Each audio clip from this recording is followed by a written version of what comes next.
Okay, at the second video that we had, we explained that how we are extracting the water out of the rocks, but unfortunately because we had a problem with the first video, that we are just trying to quickly go over the processing that we were doing it. As you were just looking, after we dedust the rock, we put the water on the rocks, but which we have done it before. We're just doing it again to get the film for you all to just see that how the processing it will be. And then we spray the shampoo. Of course, we spray the shampoo already two times in this rocks, and two times we put the water. This rock is ready to go, but we are showing it that this is how we are doing it. So just go on the French, and then whole body, and then on the French again. So it's enough, because we already put enough the shampoos on that one. Just because we are filming it, we're doing it again. So we're gonna put more water on that. We already wait for the 30 minutes for this rock to everything get loose up. This is the second time we are doing it to make sure that everything is ready to vacuum out. We have to make sure that all the foams of the rock be out of the rock. You can spray enough to just shoot them out. Spray the water. Good. All right. You can start to vacuum it. Start to vacuum the rocks. Now he's going to turn on the machines, and we're going to vacuum the foams and everything as we were just showing it at the second video that we had on the rock, until there is no more foam on the rocks. As I just showed before, look at here, you see so much foam that is moving. But when the other film, that video that we had, you just saw it that it was just mostly water was moving, now more foam. So the whole idea is to take all the foams out of the rocks.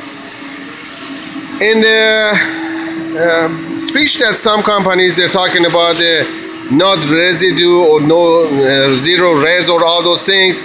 Yes, the thing is, when your hands is dirty, what you do? You just use the water to clean it, or you add some soap. Of course, soap. You just make them easier to get everything out. But the problem is you have to spend more time to get the soap out of your hands. Otherwise, your hands gonna be soapy or more oily. So for that reason, you know, of course you can just do the fast jobs, but is it fast jobs is a good jobs? No, I don't think so. I'm in this business for long enough. I can teach everything to everybody about the rocks, and you have to have a knowledge enough to see that how you have to do the processing right. To know all those things, you have to know about a lot of things. Putting the water on the rocks, vacuum it, it don't make you expert. You have to spend many years to recognize the rocks from the quality of the rocks, the wools that they made it, which country they made it, what kind of the quality, what kind of the dye they did it, to make sure that you are safe to work with that. Unfortunately, lots of companies, since because of the lack of the knowledge, they scared to put the water on it. So for that reason, either they spray the shampoos and buff it, they call them cleaning, which I have to tell you that they are ruining the rocks, or they steam it, which they make the color run. That's another bad word. Or dry cleaning. Also, they cannot take the dog urine. That's a liquid. It goes into the foundation of your rock. You have to pull those things out of the rocks. Otherwise, it's gonna smell every time that you have a little bit humidity on your rooms, rock's gonna smell. So for that reason, it's very important who's gonna clean your rocks, which way they're doing it, how they're doing it, if they are knowledgeable. 3 months or 4 months training, it don't make the expert out of you. So you have to have many years, or at least you have to have someone that they can manage the business, that they have enough experience, that how they have to handle your rocks. As you just see it, that we already did it. First we dedust it, then we soak them, then apply the shampoos, special shampoo for the rocks. Then we put more water. We start to vacuum it, spray the water, and vacuum the rocks to make them clean. And then, of course, as you just saw in the second video, we are doing the same things on the front and the back of the rocks for vacuuming it. When we finish that one, we don't spray any water, and only things we do is vacuum. When we're finishing the front and the back of the rugs, as we just showed on the second video, we roll the rugs and we put it on the side,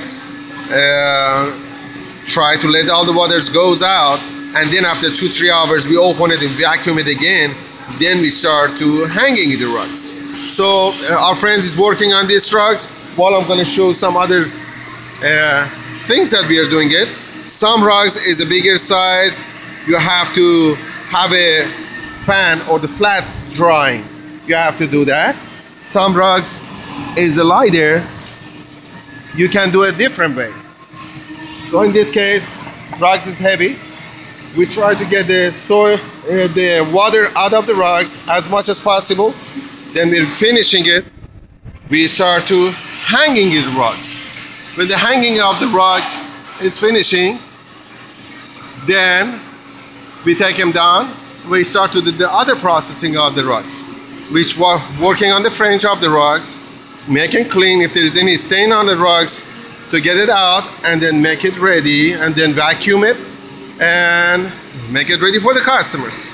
So I hope that it was helpful information for you, and until the next video that we're going to explain about the other stuff, not just only cleaning, restorations, we're going to come back to you all.